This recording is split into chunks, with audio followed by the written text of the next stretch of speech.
This is Teachers Talk Radio, and you are listening live.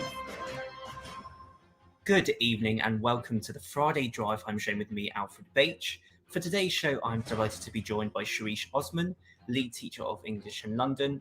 Ben Hobbis, founder of EdConnect, and Jonathan Graham will be calling in to discuss our dramatic international adventure. During the show, we will be discussing this week's best moments, and we'll be having a good old natter and a laugh to send you into the weekend. This is Teachers Talk Radio, and you are listening live. Tune in live at ttradio.org, or to join in the conversation, download the Podbean app and search Teachers Talk Radio. Follow the hashtag TTRadio. Tune in, talk it out with Teachers Talk Radio.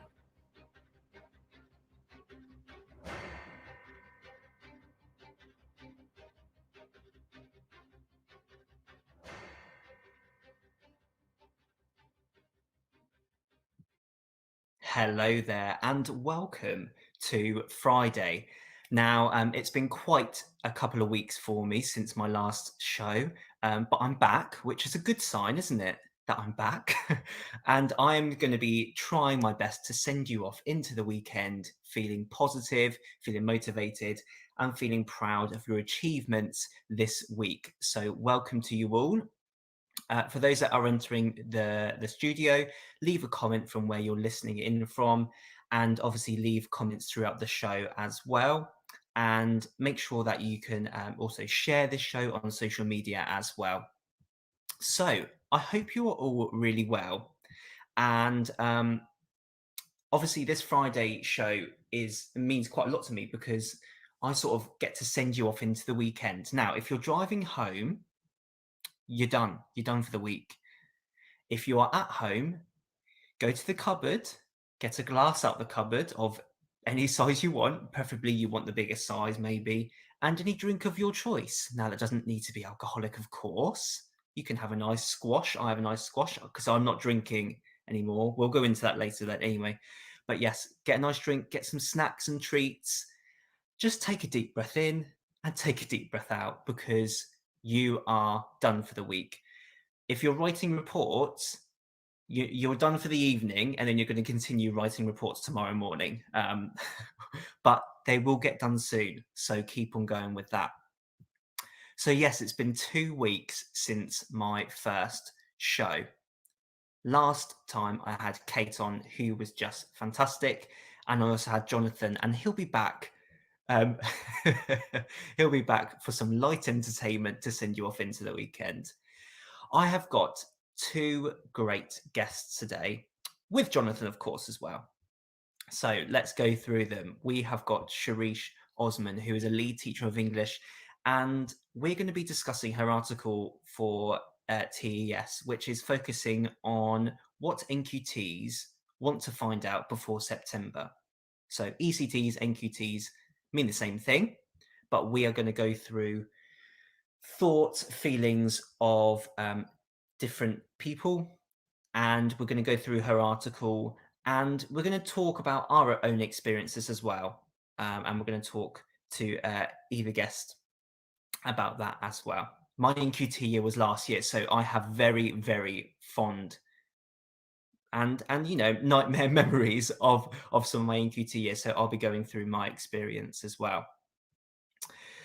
Now, during the last couple of weeks, so much has happened, and myself and Jonathan will be talking about that later on. Yes. And we'll be discussing the journey as an international teacher trying to get back to our home country, which is the UK. It's much harder than you think. And I know there are many listeners maybe out there who are international and are still trying to get back. So you have my full sympathy and empathy with that, because I know how difficult it can be. So in a nutshell, basically, we were told that Kuwait might go on the red list for the UK. Therefore, we would have to come back, go into one of those hotels at Heathrow, pay about £1,000 a week, and stay in there for 10 days, obviously doing our PCR tests as well. Now, I know that sounds like a nightmare, and we've seen videos in the papers, online, surfacing of people in these hotels. And it's not like, the Hilton. I'm pretty sure it's not that. So it sounds like a nightmare. So thankfully, it wasn't put on the red list. So we were all at school rushing around trying to book flights, and then Mr. Jonathan Graham tested positive for our clinical PCR tests, and he'll be expressing his views about that later on. But yeah, tested positive, so therefore 10 days of quarantine. Here we go. And it's 50 degrees now, so you can't go for a walk past 7 o'clock in the morning. Otherwise, you come back and people say, "Have you swum here?" So yeah, you end up sweating all the time. So you can't go out that much. Jonathan couldn't go out at all. I got a negative. What are the chances? What are the chances? So there we were with another colleague, Danny, who we were in it together. We joined together for our own well-being to get through it. And we were left behind. The others went back to the UK. Off they went. And, I was so chuffed for them. But at the same time, we had to just wait and see, cross our fingers, and see if we could get back after the 10 days. So throughout those 10 days, Jonathan has been working on his artwork, which I'm sure he will try and plug away later on. And we ended up testing negative many, many times. I think I got about 3 PCR tests in 1 week. Now, that's a lot for up the nose. Up the nose, honestly, because every time it feels like they're getting closer and closer to the brain. And I don't know about any of you, but for me, it feels like it's tickling the nose. Apparently, people have disagreed with me, but it does feel like a slight tickle, which isn't pleasant. I'm not saying, oh, I would love one every single day, but yes. So they were all negative, and then we were able to book flights and get back home. So I'm back in my mum and dad's house for the time being, before we sort our paperwork out yet again to get a work visa to go back to Kuwait. So we're coming back now to do what we should have done last time. So fingers crossed, 4 or 5 weeks' time, we can go back to the UK. Back to Kuwait and settle back in. So yes, thank you for those who are joining me live today. If you're entering the studio, just leave a comment saying how your week has been. Ours has been pretty boring, so we need some entertaining stories, really. We've been reading and doing all sorts of things to try and keep our minds busy. We got our day 8 test tomorrow. Woohoo! We're even excited about doing that, which is crazy. Which is crazy.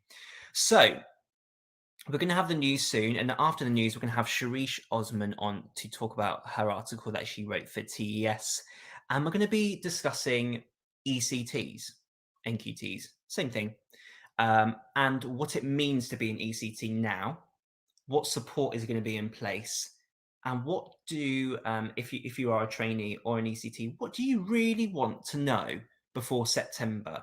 Do you feel ready?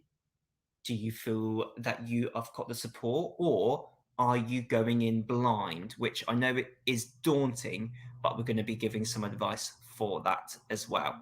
So here is the news. This is Teachers Talk Radio, and this is Teachers Talk Radio News with Megan Goods.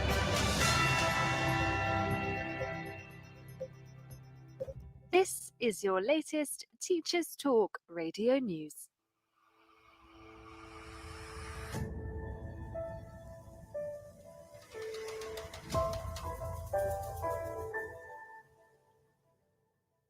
It's One Britain, One Nation Day today, an event supported by the Department for Education in order to help children learn about shared values of tolerance, kindness, pride and respect.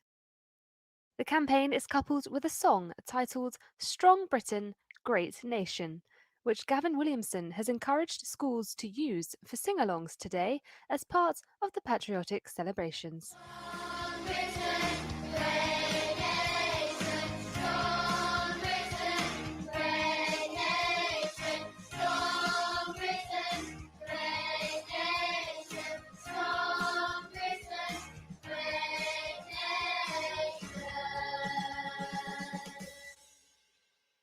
In an interview with LBC, the man behind the original campaign said, "What we're trying to do is create a sense of unity and pride. Schools have got to champion certain values now, and it's a question of championing those values which make our kids wonderful citizens of our nation: respect, love, kindness, and understanding."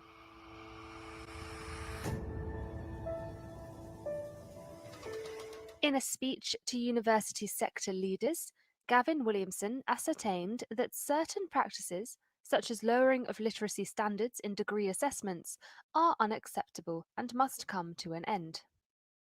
Williamson was referring to university offers that do not require students to have acquired their GCSE in English and Maths, stating that if a graduate begins a job without basic literacy, this serves no one, not them, not their peers, not the employer, and not the nation. It undermines the value of a British honours degree. High standards are the bedrock of which our university's reputation rests, and they must be maintained. That was your latest Teachers Talk Radio News.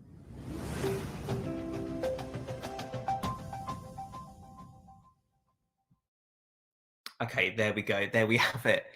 I don't think it's going to be a number one hit. I know Tom loves it. Oh no, my ears. I know I'm the same as well. What do we think about that song? Leave a comment in the studio to share your thoughts on that song. I know that from Twitter, it hasn't gone down well. I wasn't sure that children can now sing in school. I'm sure that unless that's changed, and I've been in the Q8 bubble, so I'm away from that. But do let me know if that has changed. Let me know your thoughts about the song. I think the premise behind it, that we need to promote love and resilience and respect, is great. But I'm sure schools are already doing that through so many different things that they do on a everyday basis. I do know that some recent news has come out about Matt Hancock, which we might have time to discuss later on. I know that is hot off the press, and it is quite juicy, really, isn't it? It's quite juicy. I also think that song needs like almost like a drum and bass or a tropical house remix. So Kygo or David Guetta, if you're listening to this by any chance on a Friday at 4:13 p.m., maybe you could do a remix for that, because I could genuinely dance to that if it was remixed. It might be quite catchy. Okay, right. So make sure that you are nice and settled. If you're in the car driving home, welcome. You've made it to the end of the week. You are ready to celebrate the weekend. If you've got anything nice planned, let me know. I know it's been raining down south. That's where I am, right near the Isle of Wight. But it's cleared. The sun has come out, ready for the show, which is great, isn't it? It's like almost like a sign. So, without further notice, here is my first guest. Now, Sharish Osman is a lead teacher of English, and the TES article which he wrote really stood out to me, and I made contact with her and said, "Look, please come on the show," because I've only just finished my NQT year. So many different names now, and I think it's really important that we can discuss what they have in store for them in September and any advice. So, if you want to try and phone in again, and I'll invite you back in, Charisse.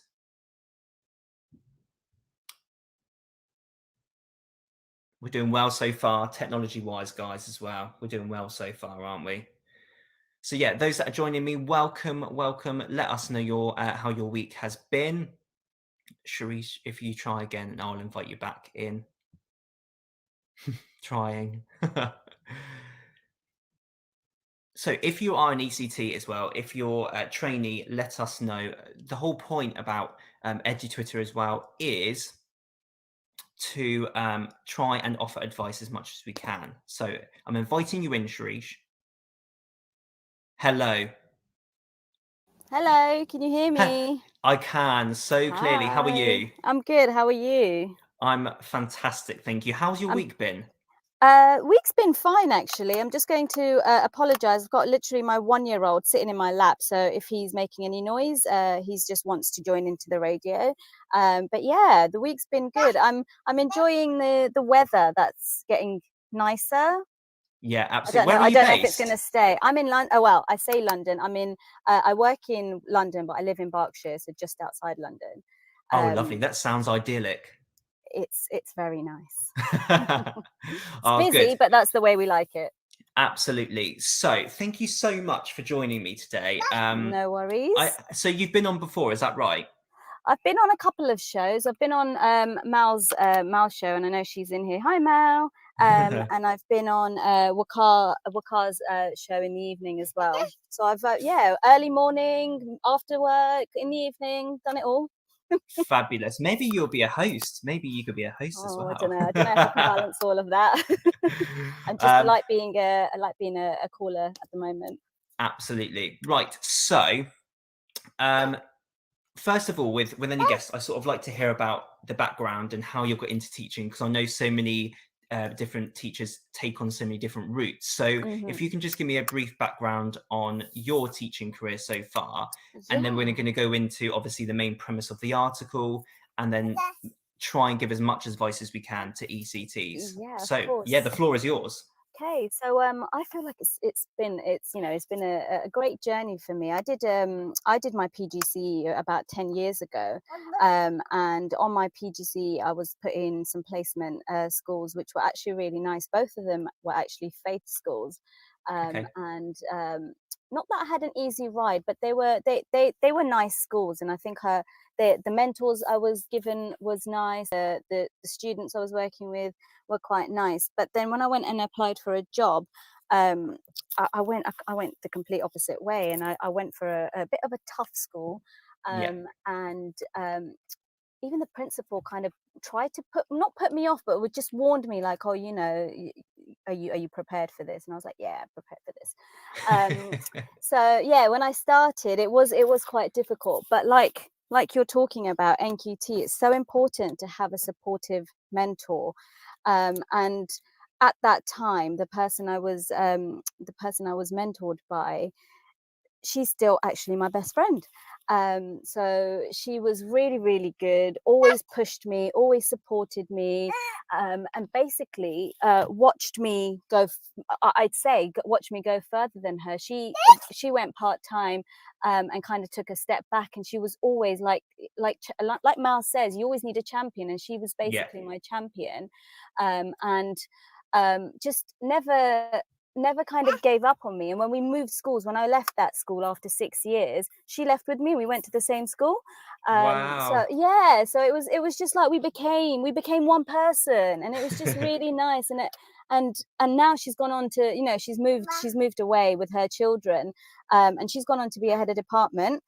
So we're both doing really good things, but we were just always kind of there for each other, and that's so important as an NQT, to have someone that understands you and is a bit more than just someone that you can, I don't know, someone that you can go to if you've got issues that are not just always classroom based. Someone that, if you, as a teacher, you're literally working so many hours that it does affect your personal life, and you just need someone to be honest about that, and just, someone to just listen to you. Sometimes you don't need advice, you just want someone to listen to you. And obviously you're not going to become friends with all your mentors that you have, but if you do find someone that's, you've found someone quite nice, and you should cherish that friendship. Yeah, absolutely. And I think what you're the whole being a champion for someone else is so important. And I feel quite lucky. I was in the same position as you, and I had so I did a PGC in primary, and so I had my main placement mentor. She was great, and then she was my year partner during my NQT year. So again, I felt really lucky in that sense, because through your article, I know that you found that there were NQTs or trainees who weren't having the same experiences as what we had. And it's sort of quite shocking. I know that I put something out earlier about the thoughts of the NQT year, and if they felt supported. And I've had someone Instagram say, well, no, they didn't feel supported. And you sort of think, oh, you know, you're so early on in your career Mm. as a teacher. You know, this is our dream to be a teacher, Yeah. and it starts off so wrongly. Yeah. So it all started with your article with one question, one tweet, Yeah. which Yeah. was very popular. Mhm. So what made you tweet that out?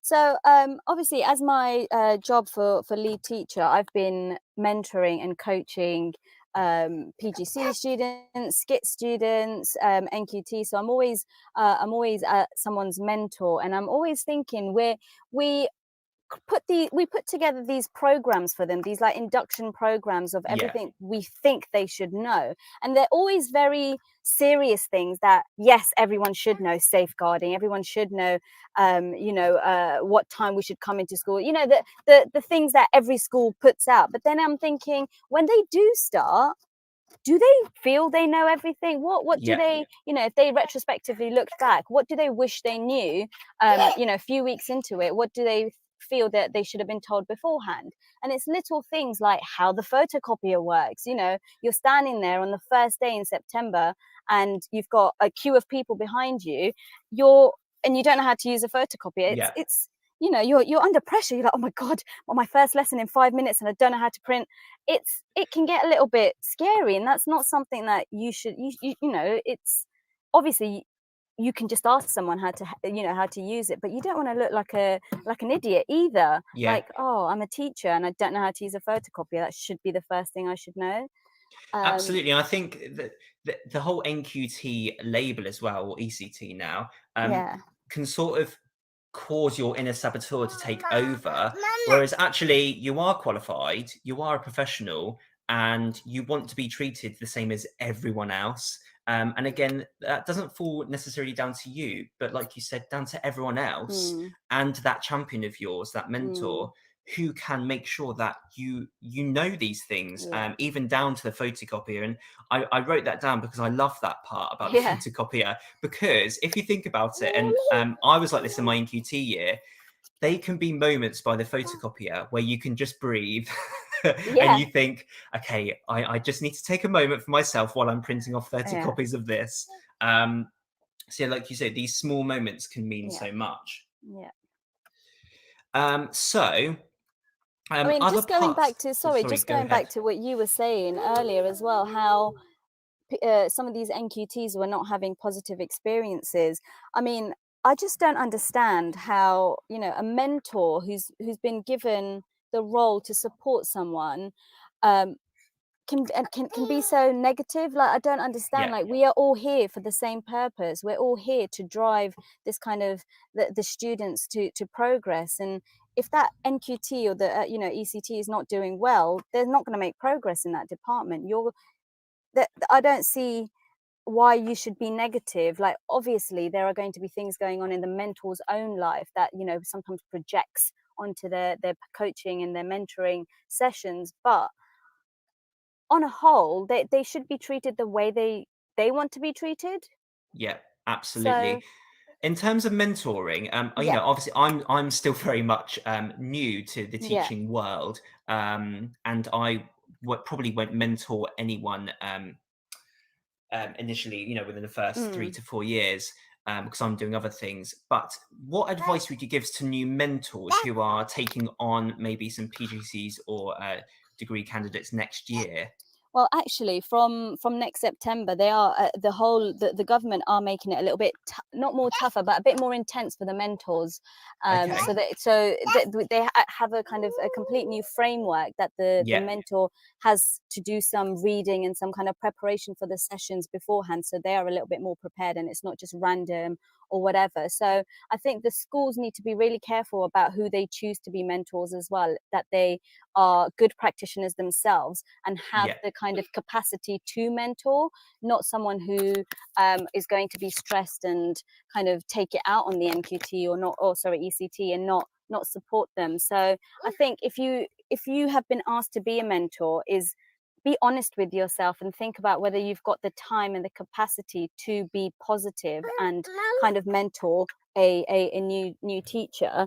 So yeah, my first advice would be to be honest with yourself, and if you think you are and you'll be fine with doing it, then I think the first kind of thing is to get to know your teacher, the person you've been given, and take on a bit of a more of a coaching approach rather than a mentoring, because I think sometimes we need to explore what the ECT or the the new teacher wants to do, and let them, because mentors are usually experienced and have been training and teaching for a long time, and sometimes they they've tried and tested things and it hasn't worked for them, so they'll tell the teacher that, oh, this doesn't work, I wouldn't do that.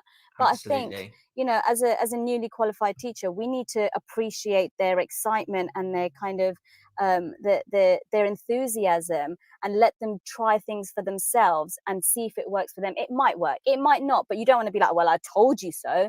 You need to be supportive and just, it didn't work this time, how might you change it next time? So I think we Yeah. need to listen to our teachers, our early career teachers, and see what they want to do. And you know what, as a mentor, I have learned so much from these teachers themselves. I watch Yeah. their lessons and I'm like, wow, that's a new idea, I've never thought of it. So you have to be open to learn and change your own teaching as well from that. So I think you can't be stuck in your own old ways as a mentor as well. You have to be open to what they will bring in. No, absolutely. I felt quite lucky with my mentor when I was in my NQT year, because, I think when you're an NQT, you think, okay, I need to try and do everything myself. I need to show that and improve everything and Yeah. everyone that I am the best, even though I'm in my first year of teaching. Yeah. That soon gets knocked out of you after the first couple of weeks. And you're like, Yeah. oh, I can't do it. Yeah. But I think the danger is sometimes, if you have a confident ECT, then I think it's the mentors not taking that for granted and just thinking, oh, they're fine Yeah. because they're confident, and on the surface they seem fine, so let's Yeah. just they can just get on with it. Yeah.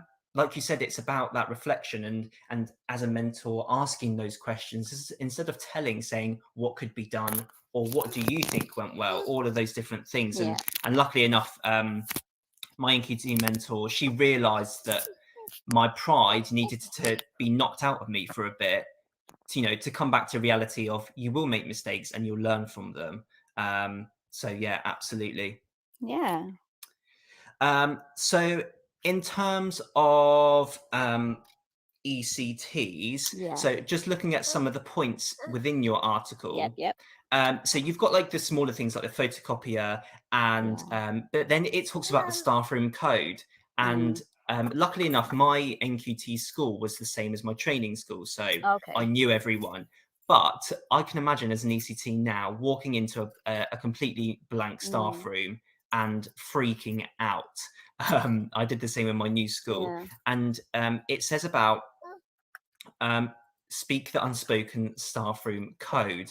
So I know that one teacher, Miss Fowler, said the normal things you do, that sounds a bit stupid, but things like whether people have specific mugs in the staff room, Yeah. whether you can help yourself to the milk, where to go if you need some more pens, paper, glue, stuff you probably do daily and don't even think about. Did you receive many other comments like that? Yeah, I did. I think that was quite a common thing that came up actually, and to be honest, that applies to people moving schools as well, not just newly qualified teachers. When you move Yeah. school, you're obviously you have one way of doing things at one place, and it might be completely different at another place, and sometimes it just takes a while. But you just need someone to be honest with you and say, you know what, look, everyone buys their own milk, so don't take anyone else's because they'll get angry. So you just need someone to just be honest with you, because you don't want to be stealing someone else's milk and they get upset. And it's just little things like that of staff room. If someone was really upfront and told you those things, then it's a bit of a peace of mind, and it would put you at ease and not kind of have, start off relationships with people negatively. Obviously later on you might laugh about it. Oh, you took my milk in the first week, so later on you might laugh about it, but that's not something that you want to be worrying about in your first couple of days. You already, you're in a new place and you're seeing 5 different classes. You want that to be something that you worry about, not whether you can have milk from the fridge or not. So yeah, actually a few people said things about staff room. I think a couple of people said something about, you know, car parks and whether there's a specific car park space, and even though people don't have names on the car park, you know that person parks there. So it's just the schools routines and kind of like unspoken rules that you want to try. Obviously that sounds like prison a little bit, but it's not. But it's just you want to make sure that you're not upsetting anyone and not starting off on a bad foot. Sorry. No, that's okay. Yeah, not starting off on a bad foot, and you just want to make sure that relationships start in a good way, and people don't just judge you for things that are nothing to be judged about. Yeah, absolutely. I'm just going to read out some comments that I had on my Instagram. About people's experiences with support. So one person put, nope, in Scotland you are placed in a school. I was put in a school with no drama department, and I think this was a drama teacher. So I think that must have been really difficult to sort of cope with that. Kelly Elizabeth on Instagram, I'm nearly at the end and honestly had a fantastic year. Any problems I've had, they helped me. So that's lovely to hear. But I know on Twitter we saw that some people, in terms of the support, there was no consistency. So yes, their mentor might have been supportive, but then you've got maybe members of SLT or other teachers that can cause so much anxiety as well. So in terms of the consistency, what would your advice be in terms of the SLT and the mentor sort of working together? I think if there is an issue that you feel is going to affect you, where it's going to affect your practice, and you think, or if something has happened, is just be honest with your mentor, and kind of, if you don't want to speak to your SLT or your whatever, your head or whatever, is ask your mentor to be honest with your SLT, your lead teachers, whatever it is, about whatever's going on. So if something's going on at home and you're struggling with the workload, and you know the head teacher walks past and can see that something's not going well, if the head teacher knows all of this, you know, if that's something that's going on, then you know you're less likely to be picked out on and spoken to, and because there's an understanding, and there should be ways around how to help you rather than, you know, moan about you and tell someone to speak to you, because that happens because of the hierarchy of the structure in schools. You know, no one will come to you direct unless it's really serious. There'll be no, oh, this person said this about you. You know, people will do that. So before it gets to that point, is be honest with your mentor and tell your mentor to be honest with the leadership about what's going on before it comes back down to you. Absolutely. So we've nearly come to the end of our time. So thank you so much. That's okay. So I'm going to put you on the spot now, and for those ECTs that are listening, can you sort of give maybe 2 to 3 points of advice in terms of moving into their ECT years? Hello, can you hear me? Yes, I can. Cut me off. He's trying to cut me off. Yes, okay. He knows it's time for the advert. Yeah, he actually knows. He knows. 2 to 3 pieces of advice. Okay, my first advice would be to be gentle on yourself and know what you can take. Don't push yourself further than you can. If you need to take a day off, sorry, then do it. Be honest to everyone, including your mentor. That will build positive relationships. And finally, do the best you can. Fantastic. Well, thank you so much for coming on, Sharice. Thank you for having me on. It's been so lovely to hear from such an expert as well in terms of mentoring. Don't say that. So if you haven't already seen the article, we've shared it on Twitter. And it's 11 ways to help your NQT starting in September. So go check it out. Thank you so much. Thank you. Thank you. Bye. See you later. Bye-bye. Bye-bye. Okay, so there we go. What a fantastic guest. First guest for today. We're going to play the advert, and then we're going to have another guest on, Ben, talking about how he founded EdConnect and talking about his own experiences going into the ECT year as well.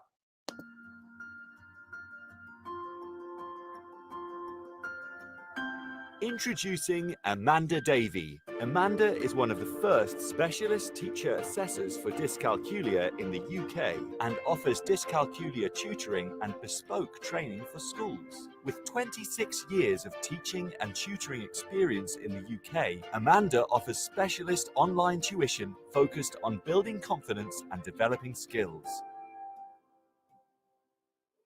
Amanda also offers online and face-to-face training on dyscalculia for educators, informing practitioners as to how to identify children that may have dyscalculia and how to support them in class. Find out more about Amanda and what she can offer you at www.amanda-davy-dyscalculia.co.uk.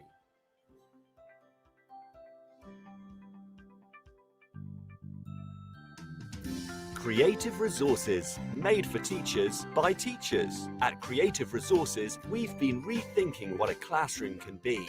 We've created a huge range of more than 2,500 original and exciting resources that span across more than 15 different subject areas. Whether you're looking for primary or secondary level resources, careers options, PSHE, arts, or humanities, Creative Resources have the resources for you. We offer full curriculum packages and unique, challenging escape rooms themed on topics such as Shakespeare, Tudors, and fractions. We have quizzes, task cards, Tarsia puzzles, and lots more. Better still, more than 100 resources can be accessed for free. Just visit our website, www.cre8tiveresources.com. You can get 10% off any order you make on our website by using the discount code TTRadio. Creative Resources, made for teachers by teachers. There we have it. So there's the adverts for you. We are going to be talking to Ben Hobbis at around 4:45. Do you know what? I'm still getting used to the time difference. So I'm at the correct time now. A couple of weeks ago, I was 2 hours ahead. So I finally got over my jet lag, which actually made me feel a bit off. And I thought I was a bit off yesterday. But I'll tell you a little story now, just for some light entertainment. If you're driving home, well done. If you're just joining me, this is the Drive Home Show with Alfred Bache on Teachers Talk Radio. Make sure that you are sharing this on social media. Leave comments to let us know where you are commenting from.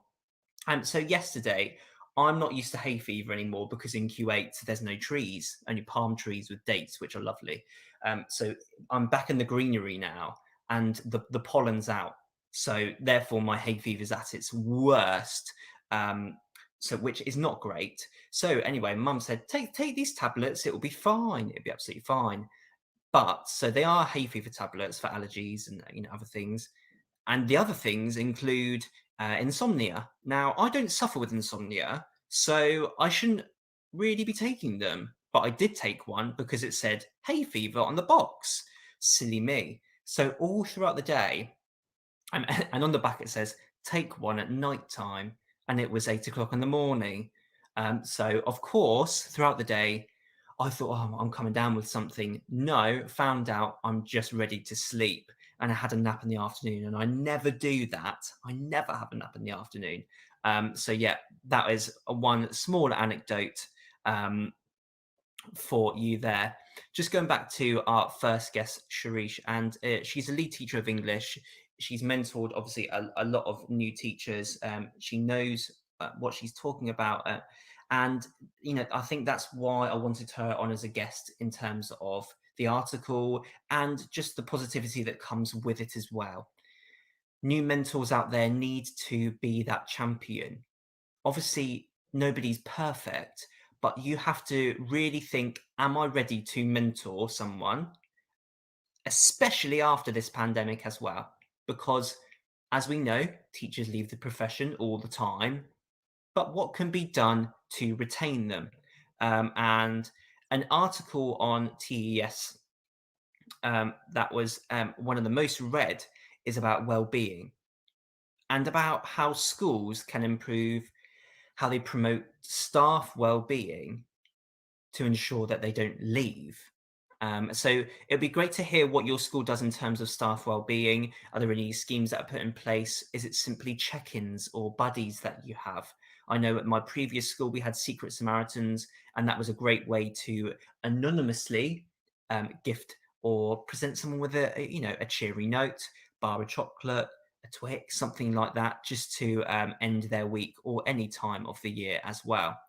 So in terms of well-being, I think it's really important to realize that we are told so many times, okay, we need to teach children this, we need to make sure children are doing this or learning this about well-being, mindfulness, positivity, etc., etc. But are we focusing on that for ourselves? Because, for example, if you're teaching long division in maths, you would know how to do that before you teach it.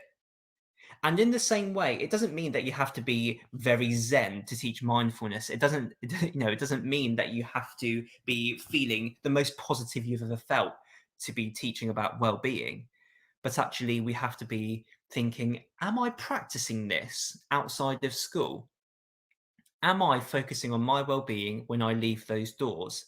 And yes, you could do some work at home. All those different things can come back when you finish school and go home. But the fact of the matter is, now it's a Friday going into the weekend. Are you focusing on your well-being? So I'm that voice saying to you, take some time out this weekend to do what you love, whether that is go for a walk along the coast or go for a walk in the city, go to the gym for a workout, whether that's, having a J2O and a bar of chocolate.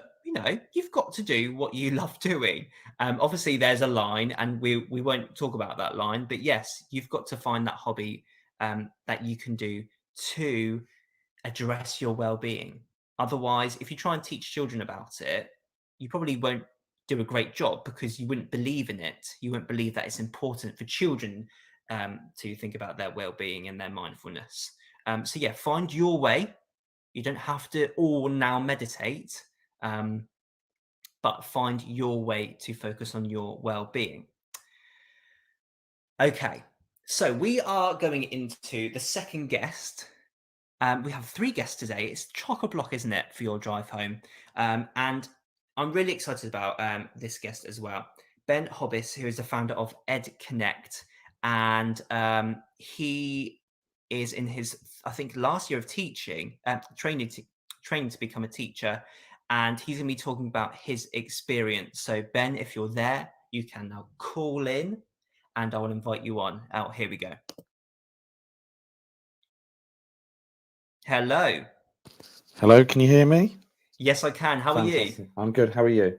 Good, thank you so much. Thank you so much for coming on. Have you been in school today and you've finished for the week now? No, I wasn't in school today. I was only in school Monday, Tuesday, Wednesday this week. But I've been doing my planning at home today. But yeah, so fabulous. And do you still have those like university days?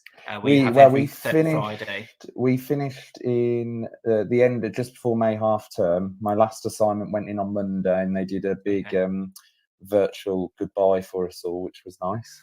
Whilst marking my English books. But yeah, so it's nice to have them done. I say they're my last assignment. As long as I pass them both, they are my last assignment. So yeah. Fabulous, great stuff. So, like I did with Sharish, just a bit of background. The floor is yours. Just talk about your background so far in terms of your training and moving into next year. Yeah, sure. So I didn't go to university to train to be a teacher straight from sixth form. I actually worked for 4 years in retail management, and as I gradually went on each year, gradually realised I hated it even more. And I was actually working in a shop at the time with someone who was training to be a teacher on a 3-year degree. Wow. And she said, Ben, you know what?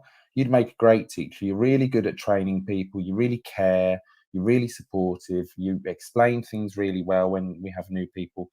why not think about teaching? Go and arrange some work experience in a school and see if you like it. And I did, and I absolutely loved it. And then I looked at getting into teaching from there. So I did an access course, and then have just finished the three-year degree at my local university, and I've secured a job, which I was working for an academy trust since January as a COVID catch-up tutor through the COVID catch-up fund.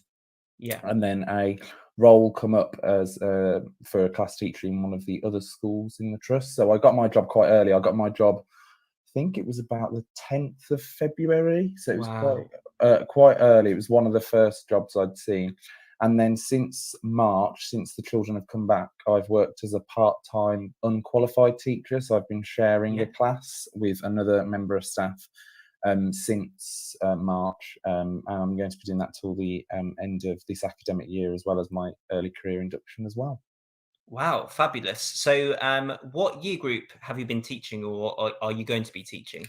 Well, I'm not. We got told what year groups we are going to be in next year on Wednesday, but it hasn't been announced yet. But at the moment, this year, I've been teaching year 3 since March, which has been really nice. It's been really nice because the school that I've got my job in, I volunteered in years ago, but the head teacher, different head teacher. So this class that I'm currently working with were the first ever class that I volunteered with there when they were in reception. And now they're in year 3, so that's a really nice thing to do. Oh, fabulous. So let's get down to it with Ed Connect, and because I know there's so much to talk about with this, and it's really starting to take off in terms of the Instagram webinars and all of this going on. So if you go back to the beginning of when you decided, oh, this might be a good idea. So let's go back. So the floor is yours again. What made you decide to set this up? So it actually started just from an Instagram chat group of around 20 people back in the first lockdown of it was just specifically primary trainee teachers to begin with, who'd either had placements cut short. So I was on my second placement when the lockdown came into effect. I only had about 8 days left. So I was one of the lucky ones and had got most of my placement in, but some people had placements cancelled and hadn't been in school at all. And so we decided to just set up a chat group where we'd continually chat.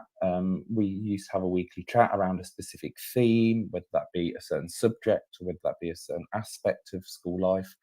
And then we then had lots of requests to join the group, and you can only have 32 people in an Instagram chat group. So we created a sort of series of chat groups. But then we found that when it comes to September then, and trying to have a weekly chat and admin all these groups was just a bit too onerous. So we looked at, well, what did we like about the network? We liked that it created a sense of community. We liked that there was always someone to talk to, that we could share things in a safe space. So we looked at some other networks out there, and we decided to create a sort of a network and a community. So before, the membership of our sort of your membership, I suppose, was you being involved in a chat group, whereas now you sign up as a member of the network and you get a whole load of benefits for free, which, you know, don't cost you anything. And the main element is that when you sign up as a member of Ed Connect, you get assigned to a local hub, which is as close to as where you live as possible. So if you're in England, there are the English regions. So we have a West Midlands hub, a London hub, a North East hub, etc. But we do have now nearly 1,100 members signed up across 18 countries. So it was never something that we sort of envisaged happening. And we've ran virtual events. So we've run 3 big virtual events so far. One in January about getting your first job, one in February around well-being, and we did one last Saturday about preparing for teacher training. And then we've done a series of Instagram lives, as you know, because you joined us for one, which was great. So we've done lots of things really, and next year, from September, our hubs are going to officially launch. So each hub will run their own event, at least one event per year. And it's all run by volunteers. All our events haven't cost anything. We haven't got any money. We haven't charged anything. It's all just been done through people wanting to support other people and go through that journey themselves. So we're ran by early career teachers and trainee teachers. We're not ran by, say, more experienced teachers. But we also do have mentors and trainers who are involved as well. Yeah, I think I think that's what I love so much about EdConnect is that it is run by the early career teachers, because you are going through it Yeah. step by step Yeah. at the same time as the people that you're talking to or interviewing. Yeah. So there is that sort of relevance to you sort of being in charge of it, I suppose. Yeah. Yeah. So let's just go back to when you first set it up in terms of that small group of 20 or however many training teachers. Mhm. And this was obviously during the pandemic. Yeah. Did you notice in terms of like mental health or well-being, like a shift when it first came around? You know, were there sort of highs and lows within that group? Yeah, I think the main thing that people were worried about was that unknown, as in, am Yeah. I going to pass my course? Am I going to be a teacher? Some people even think, am I going to be a teacher? Will I get another placement? Will I have to make up all this time, which is going to stress me out even more? Yeah. Will I get a job, when it comes around because I've missed a placement, etc., etc. And I think that the majority of our chat group, funny enough, just seemed to be people that were on sort of a 3-year route. So I think a lot of people were a bit more like, oh, well, at least I've got next year, say, to make up for it, or the year after, etc.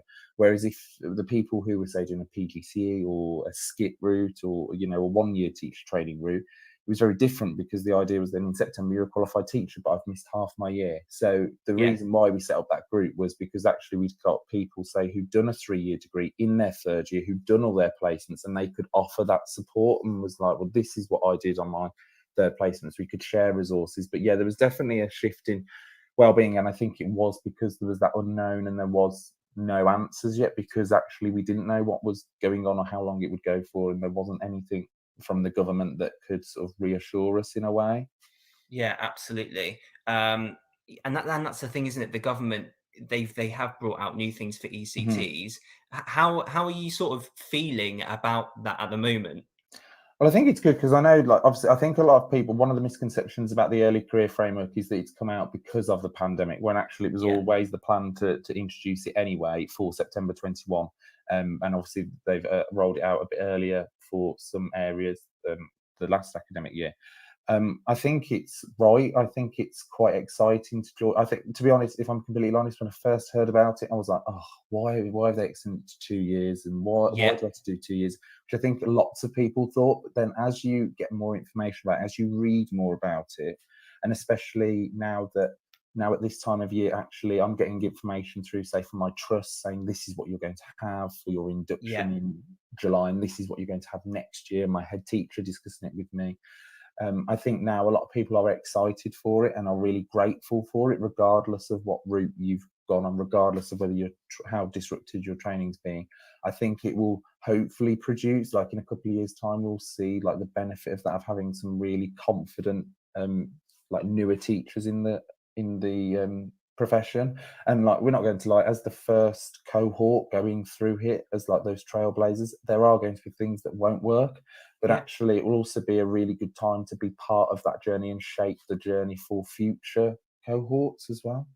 Yeah, absolutely. And I think what you said about the 2 years changing from the 1 year, obviously my NQT year was last year, and then halfway through the year, the pandemic happened and took off. So therefore, I said goodbye to my class, and I spent the rest of my NQT year with a small group of children, and then teaching some year 6s. So it was the most bizarre year. And then I thought, oh, I'm done now. I'm going to a different country, and that's sort of it. And you get an email at the end of it saying, well, you passed, well done. And it was sort of quite, oh, okay, I'm done. And there was sort of, maybe I definitely think in terms of my practice, I didn't have the time to reflect on my practice because so much was going on. And I think splitting it over 2 years and really breaking things down further, not necessarily dulling it down, but just like you said, ensuring that you have 2 years to really gain that confidence, and be secure in so many different things, because a PGC especially goes so quickly, and you have assignments to do at the same time, which I obviously loved doing, not. So having those 2 years, I could see if I did it now would be such benefit. So if you are listening and you're worried about, oh, it's 2 years and not 1 year, stop worrying and just go with the flow and enjoy those 2 years and get as much as you can from it. Yeah. And I think the big thing for me was having a mentor for 2 years was probably the biggest benefit. I think even if you end up having 2 different mentors, the fact that you're going to have a mentor for the 2 years. And I think especially when you go into that second year, if you think about the level of responsibility goes up a bit, especially in a primary school, that most NQTs, especially I'm in a one form entry school, so I know that in my second year of teaching, I will take on a subject leadership role. And actually having that mentor there for that as well, actually to juggle that, so that you're not seen as, Ben the teacher and Ben the subject lead. You're actually seen as Ben the professional, I suppose, and having that person there for that as well, to get that juggling right, so that you don't sort of then flop, I suppose, is a benefit as well. Yeah, absolutely. So obviously EdConnect is big on Instagram and Twitter. How important do you think is social media going to be? Obviously, it's played a massive part in the last couple of years, and Edu Twitter. But in terms of specific groups moving forward, how important do you think social media is now? I think it will just continue to grow and get even more. I think you're seeing that from schools as well. You're increasingly now seeing even more schools on Twitter and other social media to connect with parents, and I think that's really important, because through no fault of anyone at all, parents are not as involved in schools life at the moment. So actually tweeting as much or posting on Facebook as much as you can, then I think that's great. Obviously there is a danger. Like, one thing I decided not to do was I didn't post on any of my social media when I got my job, because one, I got my job really early, and two, I didn't want to.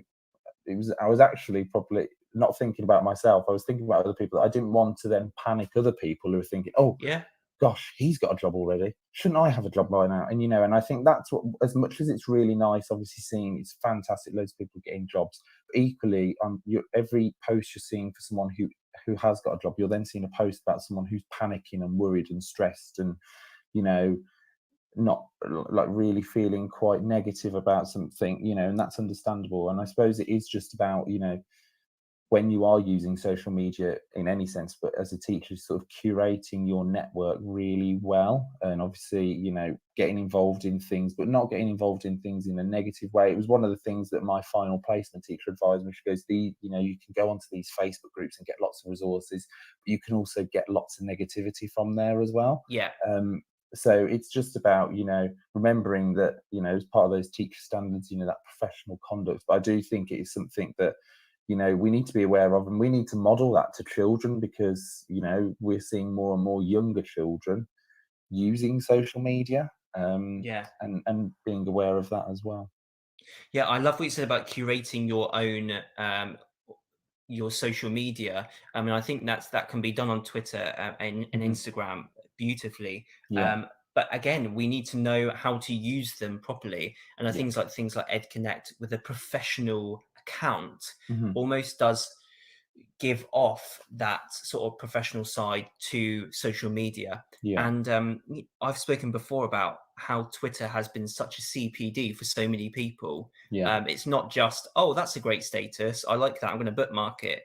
If someone shares something insightful, you then follow that person, and they've written a blog about this. I honestly have spoken to so many people on Twitter who have helped me so much. Just so many people that I haven't got a big enough list. And I've curated that myself. And again, it also drives out that negativity as well. Yeah. And I think the pandemic has encouraged that even more. I think I've personally connected with more people. I've been able to speak at virtual events, obviously coming on things like this as well, that I wouldn't have probably done if the pandemic hadn't have happened. Absolutely. So I think as much as there's obviously lots of negativity and bad things that happen, like in the past year and a half or however long it is, that that's something we should definitely take as a as a positive. Absolutely. So just to round things off, I know you're going into your ECT years. So what I would like you to do is sort of, as the sort of person in charge of EdConnect, what advice would you have for fellow ECTs? Because obviously you speak to them all the time. There must be some general, well-known concerns that you could advise some others about? I think the big thing is, and I think I'm in a different position because I've worked as an unqualified teacher, even though it's been part-time and not full-time. I've learned a lot about some of the things that you can't really be trained on. So, how do you take responsibility for that class on your own with no Yeah. other adult in there? How do you, engage parents? How do dealing with safeguarding concerns and so on? But I think the big thing that I wanted to make my first priority when I went in was managing my workload. How do I do that? So I've sort of, I think the first couple of weeks that I took on the unqualified teacher role, I was getting into school at 7 and leaving at 6 each day. Yeah. Whereas now I've got into a bit more of a process, knowing that actually I don't need to mark every book before I go home. Actually, I can mark, my English books at lunchtime. I can mark my maths books at the end of the day, and then tomorrow morning I'll come in and mark my, my foundation books. One thing I found that's really helped is actually on a Monday after school, I print all my foundation lesson resources or get anything from other rooms ready for the whole week. Yeah. I think that little things like that, and getting tips from people and asking other people, especially say, people who were NQTs this year, when you're going to school, what worked for you, what didn't work for you. I think that's really Absolutely. important, just talking to people and getting that advice, because it's no failure for asking for advice. So I think that's something that's really important. And then networking, I would say, whether that be with, say, organizations or, grassroots networks, or with individual people, just getting, it will help your workload as well, because, you don't have to reinvent the wheel. You can get things from other people, you can find out tips from other people, you can, go to free CPD events and learn more from other people as well. So I think that's the main thing, is like prioritizing your well-being, because actually if you prioritize it now, you're more likely to get it embedded throughout your teaching career, rather than, burning out, then having to try and pick yourself up from that. Absolutely. And on the back of that about well-being, so if you're listening and you're going into your ECT year next year, maybe you've had a bit of a tough week, many different factors, listen to Ben and go and focus on your well-being. Okay. Ben, it's been an absolute pleasure talking to you. Thank you for having me. So you can follow EdConnect on Instagram, so EdConnectNet. What's the Twitter handle for EdConnect? They're the same one. EdConnect. Perfect. Okay, Yeah. so go and follow. You don't just have to be an ECT either. No, we're open from aspiring teachers through to your first 5 years of teaching, and if you're a mentor or trainer as well. Fabulous, fabulous. So go and give those accounts a follow. Thank you so much, Ben. Thank you so much. Thank you for having me. Have a great evening. Thank you. Take care. Bye. Cheers. Bye. So another great set of advice from another great guest there, and someone who is still so new to the profession as well. And I think that's what we all need to hear.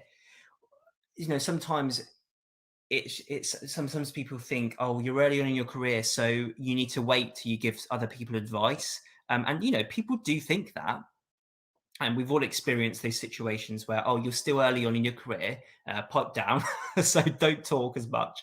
But there's Ben in his third year of training, moving into his ECT years, and he's set up this EdConnect, bringing together a massive range of different educators and professionals. And there's so many other people doing it as well, and that's great. People curating their own social media to suit them and to make sure that there's no negativity as well. So if you're just joining us, it's 5:04. I'm going to play the news, and then it is Jonathan's return. So everyone, hold on to your hats, hold on to your steering wheels or your drink. You might need it after this conversation. This is Teachers Talk Radio, and this is Teachers Talk Radio News with Megan Goods.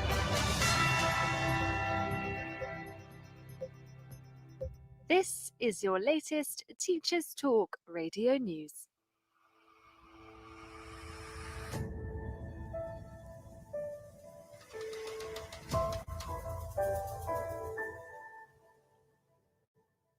It's One Britain, One Nation Day today, an event supported by the Department for Education in order to help children learn about shared values of tolerance, kindness, pride, and respect. The campaign is coupled with a song titled Strong Britain, Great Nation, which Gavin Williamson has encouraged schools to use for sing alongs today as part of the patriotic celebrations.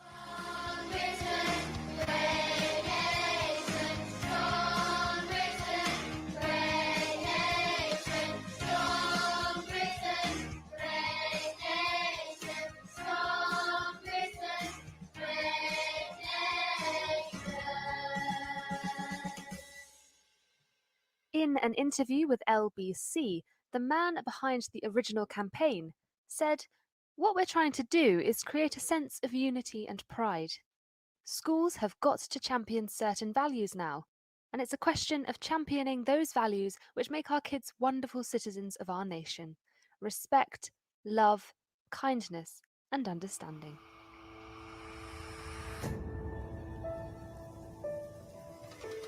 In a speech to university sector leaders, Gavin Williamson ascertained that certain practices, such as lowering of literacy standards in degree assessments, are unacceptable and must come to an end.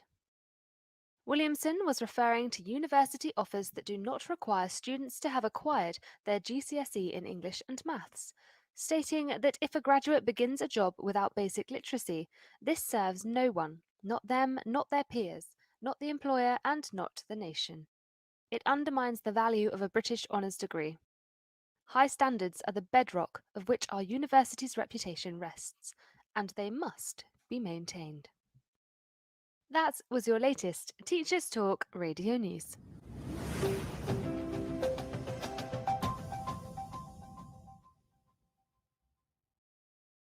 Okay, so that was the news. If you have any thoughts or comments to make about those headlines for today, please leave a comment and share.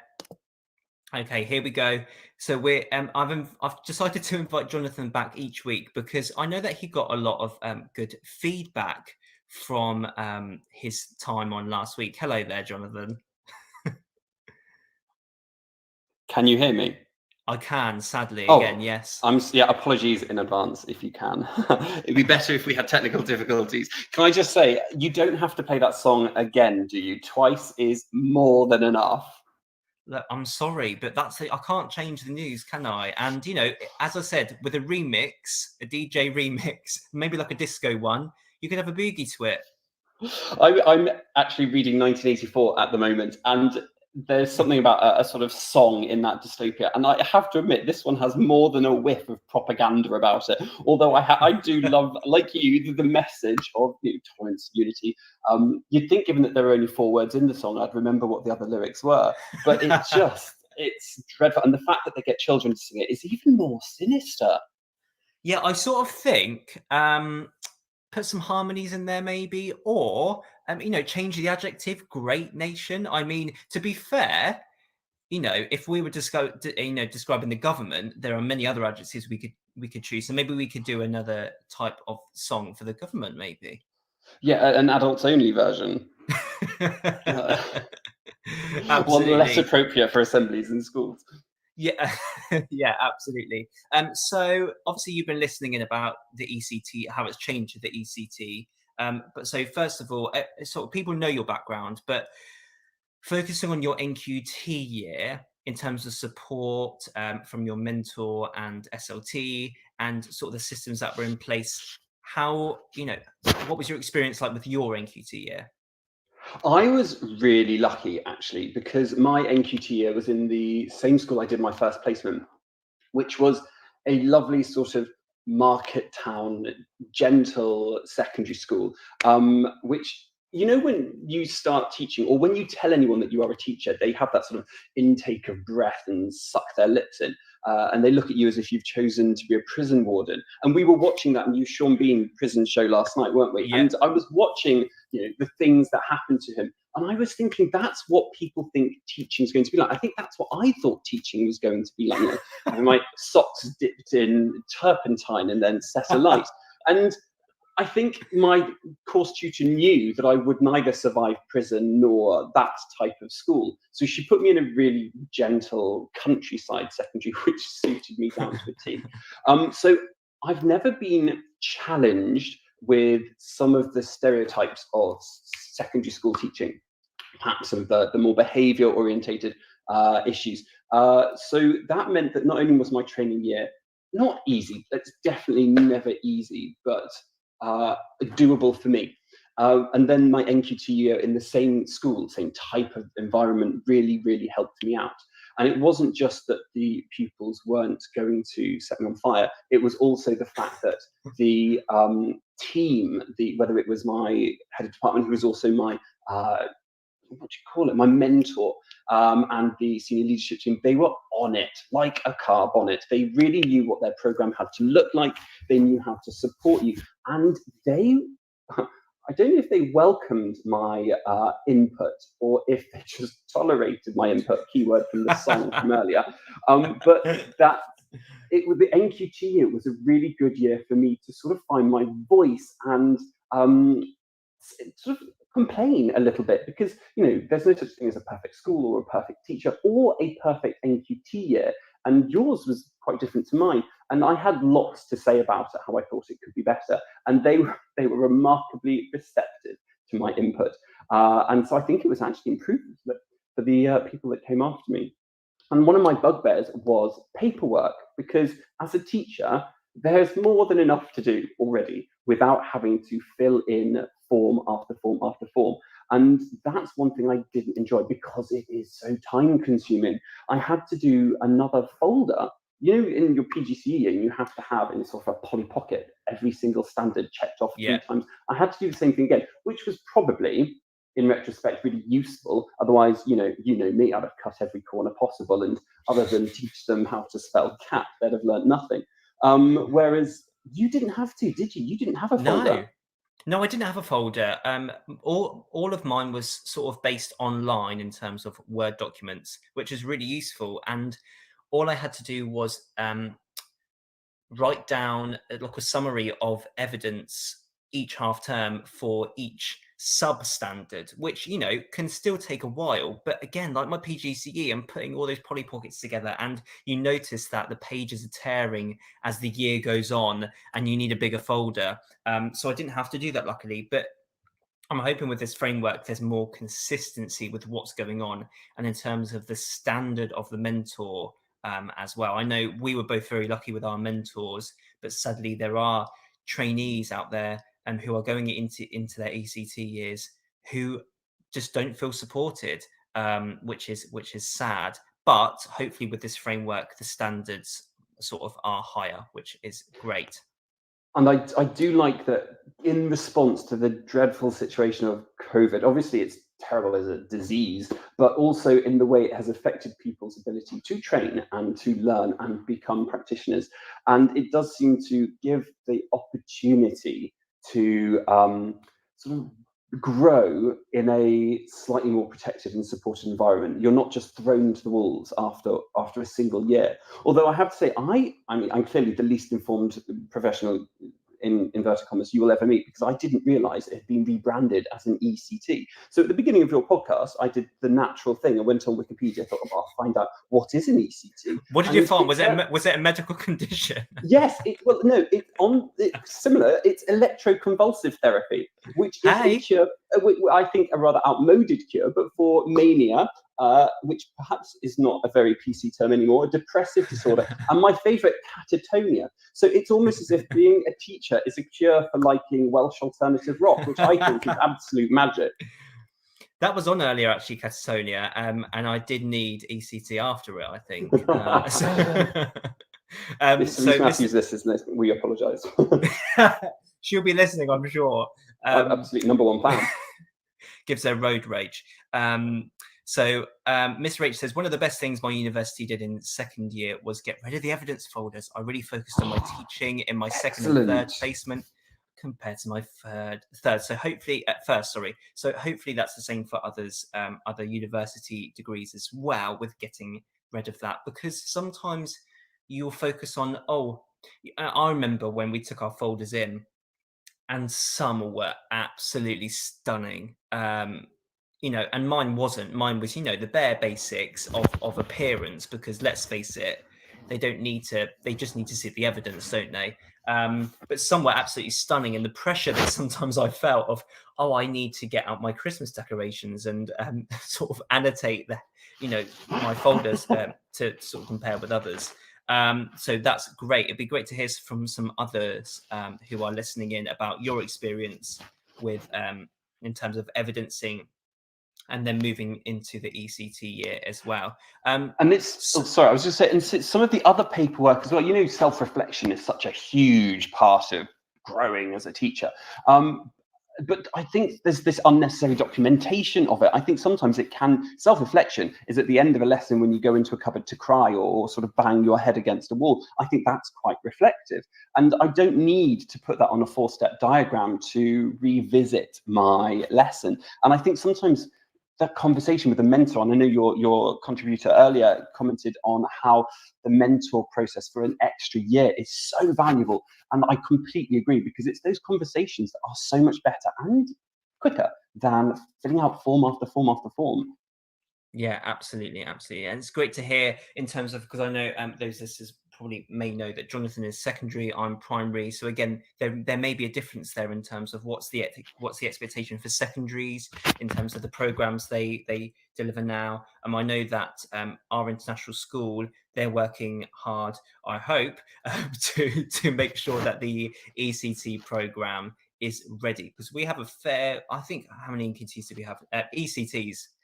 We have, I think, around 7 or 8 ECTs next year. So it's making sure that those mentors are in place, and have they got the dedicated time to have out for different purposes, and the CPD and everything like that. So I know that schools are working hard. And it is also about making sure that those mentors are prepared to be a good mentor. I mean, I would love to be a mentor, see how many early careers I can derail with my lack of wisdom. Yeah. But I don't know exactly what to do other than to tell them how to cut the corners that I've learned to cut. Although I think that is probably a really valuable part of being a teacher. But I think to make sure that it's not just sort of ticking the box by giving you a mentor, that it's actually adding value. And I think lots of schools are good at that, but there's always room for improvement. And given that you and I are from the international circuit, there is a huge variety of quality, shall we say, in that provision as an NQT program. And it's also about the mentors. I know I spoke to Sharisha about this earlier, about mentors and reflecting and thinking, can I be this person's support for the next however long? It's not just about the teaching practice and the teaching standards. Part of those teaching standards, though, is part 2 and teaching standard 8 about the wider responsibility, and that's not just the trainee or the ECT, it's you as a mentor as well. Are you going to be that pastoral support for them as well? Because I've seen on Twitter so much, and I still do see the nerves, the anxieties, which are natural, but at the same time, the mentors have got to be in a position of, okay, I understand how you're feeling. I'm going to guide and help you out of that, maybe negative anxiety, to make sure that if you do have nerves still, we can use those nerves to do this, and this. So I think it's about the mentors reflecting on what they need to do in terms of the pastoral responsibility as well. And given that we have had perhaps a year now of teachers who haven't had as consistent a time in school, I think there has still been disruptions. Even now, we read in the papers that schools in the UK are closing because of COVID, the new Delta strain running rampant in some areas. And that means that teachers might not have the same consistent Hello? Oh no, he's gone off. Jonathan? Okay, I don't think he's connected. We're going to try one more time. Jonathan Graham, are you there? I'll probably get a WhatsApp message now saying, I've been logged off, or my phone's out of charge. I reckon, everyone, his phone is out of charge. So I'm going to wait for the WhatsApp message from him. Sad to see him go. Let's try again. He's still here. Jonathan, are you here? No, I can't hear him at all. Just checked. He's not muted either. But as Jonathan was saying, it is about the mentors realizing their responsibility moving forward. So yes, the ECTs have a lot to think about. Are the mentors ready at the same time as well? So we've got 10 minutes till the end. So going back to our journey so far as international educators, so those that are wanting to travel internationally, I know some ECTs that are coming over to Q8, and they are extremely nervous, and myself and Jonathan have reached out very early on to ensure that they know that they're supported even before they touch down in Q8. It's about those first impressions. Are you here with us now?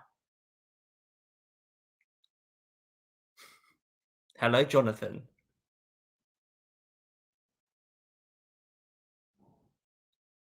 Let's see. I've got a WhatsApp. He got cut off. How did he get cut off? Okay. We'll try again in a moment, maybe. But as I was... Oh, hello. I could just leave. That would give you a lot less of a crash at the end of this show. Can you hear me now? Do you know what, though? You're going to Excellent. cause me so many problems that they're not going to ask me back for the third time, for the third show next week. In fairness, I cause you problems when we're not on a radio show, so I thought I'd just be consistent. Yeah, I mean, consistently annoying. So, obviously... That's the nicest thing you've ever said to me. I know, yeah. Quarantine with Jonathan Graham, everyone. It's a dream. So, before we leave, what happened when we tried to get back to the UK, Jonathan? I know I've said this already, but from your perspective, what happened? Jonathan?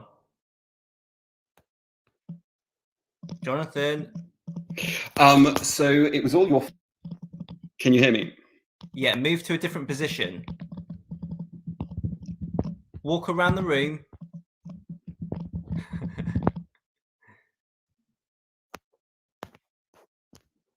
Okay, he's going to leave and hang his head in shame. But I'm sure we have enjoyed Jonathan's company so much, and he'll be back next week anyway, updating you with our journey so far, because it's always drama when you're an international teacher. It's always dramatic. So thank you so much, Jonathan.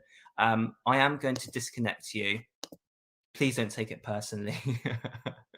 Okay, everyone. So we're nearly at the end of the show. I can't believe this time has gone so quickly. And how informative has it been? Even for me, as a host, I learned so much by talking to others. We have had Sharice talking about the ECT program, what her school does, what her experiences have been. And that is invaluable. That is so valuable, because there are so many new ECTs coming through. We need to hear as much positive advice as possible. Then we had Ben talking about the fantastic work he does with Ed Connect. So go follow those accounts on Twitter and Instagram now to be part of something that is growing, something that is very special as well. Thank you to all the other listeners as well. If you have got an opinion, I would love to hear from you, because so many I know I've seen on Twitter have an opinion. Obviously, it's how we word that opinion and what we do with it.